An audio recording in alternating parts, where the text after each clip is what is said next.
For years now, Montana has been dealing with inconsistent high mountain snowpack to the detriment of agriculture, river health, and wildfires. Some believe it's time Montana address this issue through a process known as cloud seeding. Water is key.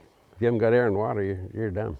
Jim Hagenbarth's family has been cattle ranching in Idaho and Montana since the late 19th century. We're not owners, we're only tenants.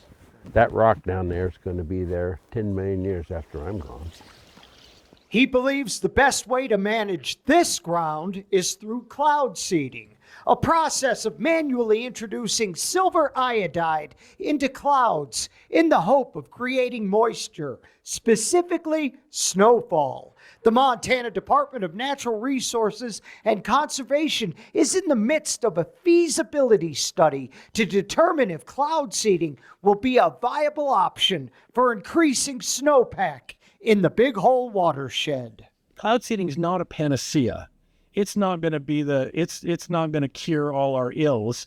It's one more tool in the toolbox, and so if we can have a little bit more, moisture for irrigation and for fish and for everybody else come the next season, then that's worth looking into. Cloud seeding has been in practice since the 1940s. Some speculate it could increase potential water supply by 10 to 15%.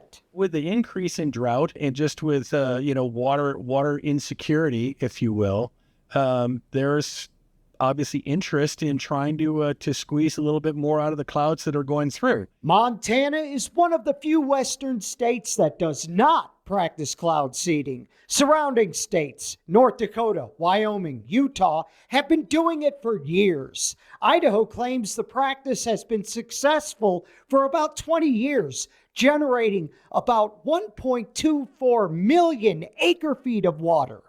Putting that in perspective, here in the Boise system, we have a 3-reservoir system that would fill, over all of those reservoirs here in our Boise system.